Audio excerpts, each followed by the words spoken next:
Alpha Kappa Alpha Sorority Incorporated is steeped in history, 111 years of history. Beta Epsilon Omega contributes to 85 years of that history. It all began March 24th, 1934, a day that marked the fulfillment of a dream created by 8 African American women in Memphis who envisioned a community service organization with national roots and a local presence. Memphis was a community in need, and Beta Epsilon Omega was created to answer the call. It became the 55th graduate chapter of Alpha Kappa Alpha Sorority Incorporated and the first chartered in Memphis.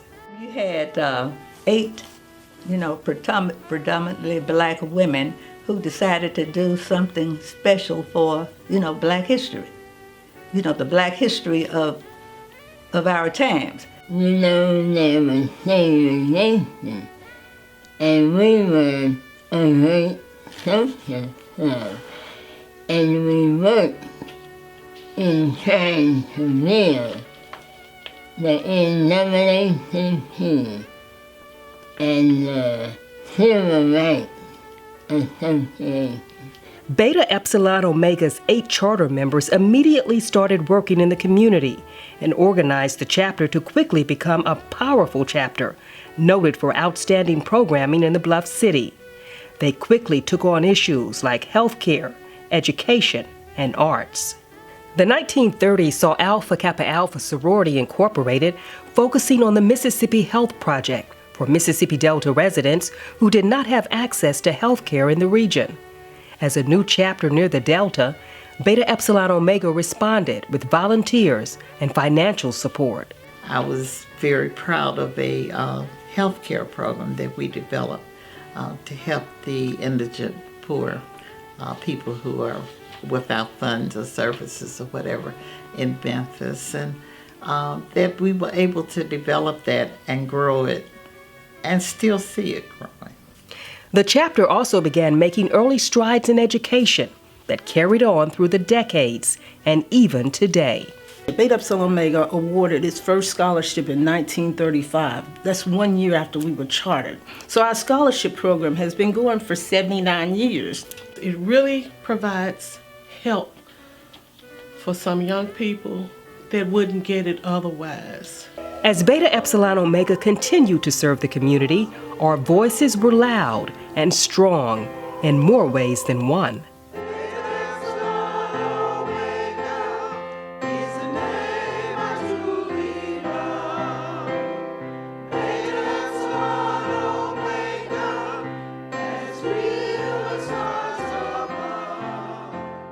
Realizing how music affected culture and enriched lives, Sarah Georgia P. Quinn opened the door for musically talented members to share their joy of singing. In the 1940s, Quinn organized the chapter's choir that later became the Georgia P. Quinn Ensemble. I just love that song because, and plus the fact she taught us at Memphis High School, she was a music teacher. But it just means so much every time I sing it. I think about Sorority Queen. Beta Epsilon Omega had plenty to sing about. The chapter continued to support art, health, and education. In the 1940s and 50s, that included the Mardi Gras fundraiser that provided scholarships to local school students. It was also the birth of the Fashionetta in Memphis, which began as a fashion show that attracted citywide fame. Fashionetta allowed local citizens to showcase their modeling talents and give scholarship opportunities to students. The chapter also sponsored a series of black plays that brought the community together, with productions like All My Sons and Beyond the Horizon. Beta Epsilon Omega's successful community outreach efforts became signature programs, none more impactful than the Teenage Improvement Club, known as TIC. Started in 1965, it is often referred to as Pearls in the Making. TIC is a social development effort for female teenagers. I had the opportunity to celebrate the 50th anniversary of Teenage Improvement Club during my administration. All of these programs are going, that's our legacy, and that's what we need to continue. The 1970s ushered in a spirit of change in the country. People wanted to be better and improve their lives.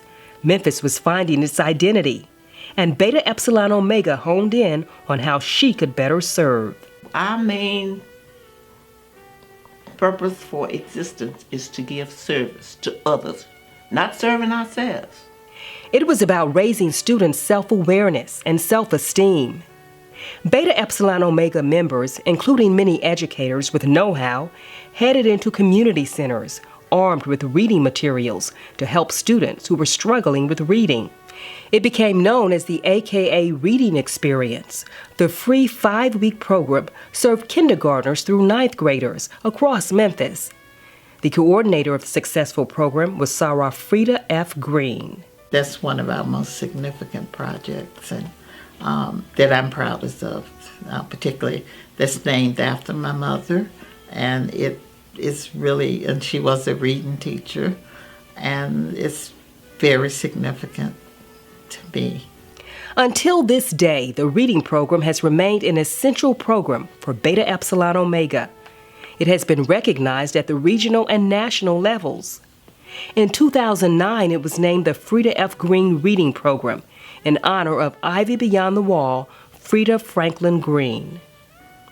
It was also a time when Beta Epsilon Omega found new ways to focus on cultural awareness and brought in new shows to help with fundraising for the community. Some ideas were as close as the Alpha Kappa Alpha National Convention. I attended the Boule in New York City, and at the Boule then, they had the Chicago malls there, which is famous in Memphis, but they were Chicago malls, and so I just decided that I would invite them to come to Memphis and do our fundraiser, and they did. And they continued to do that fundraiser for years. After the death of Dr. Martin Luther King Jr. in Memphis, Beta Epsilon Omega joined in the national initiative and participated in community projects in his honor. From voter registration campaigns to NAACP membership drives, the move was on to help inner-city residents get their piece of the American dream. The 1970s also saw Beta Epsilon Omega reaching out to help more underprivileged girls in the community learn about careers, human interaction, and other topics.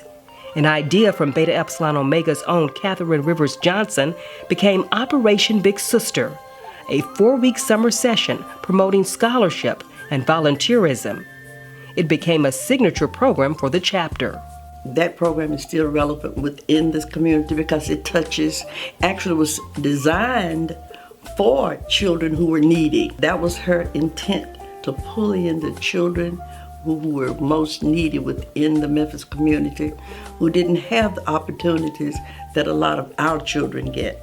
But that was Operation Big Sister's program, for us to be examples for the young people.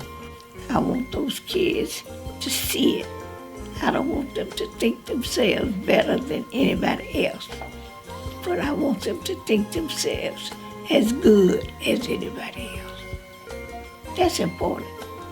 In the 1980s, Beta Epsilon Omega focused on health, sponsoring its first health fair in conjunction with other community organizations.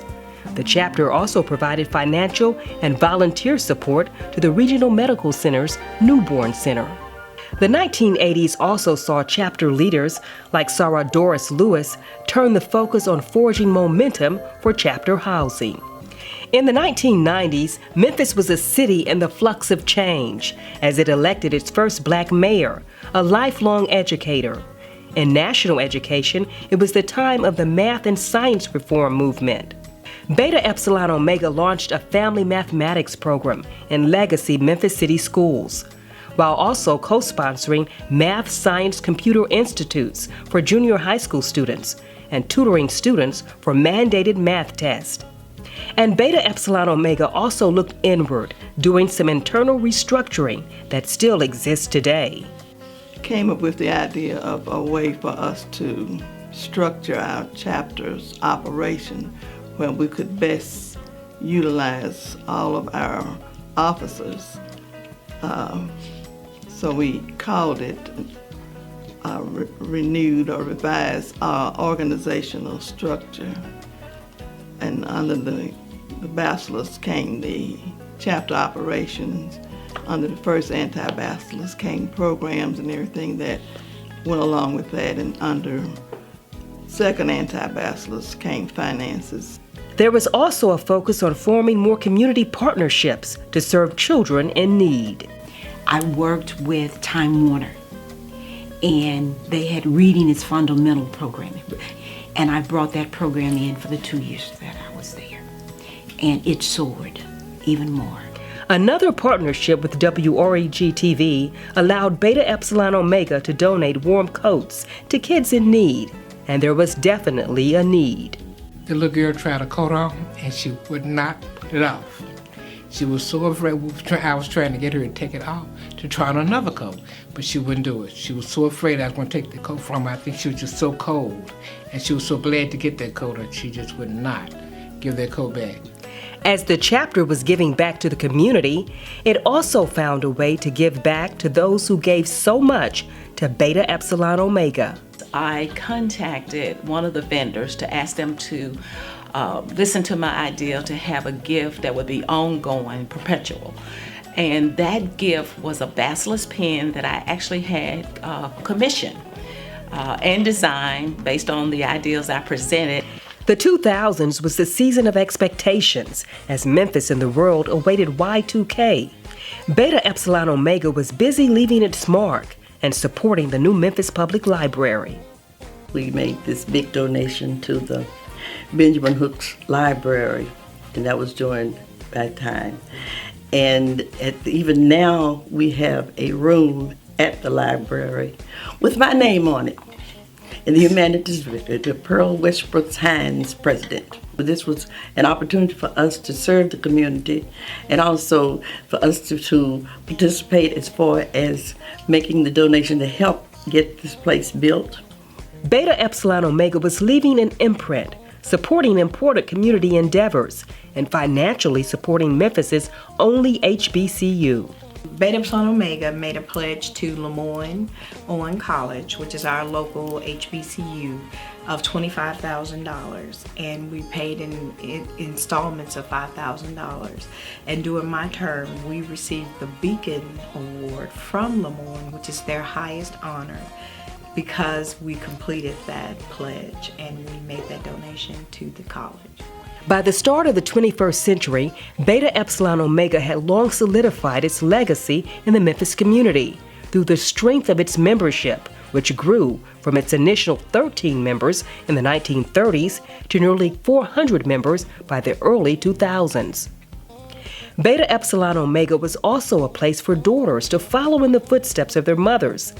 Mary Hines, the chapter's 35th president, followed her mother, Pearl Hines, who served as the chapter's 33rd president. She made me proud. She did pretty good. She did well. And she conducted some good meetings, too. Was the pressure on?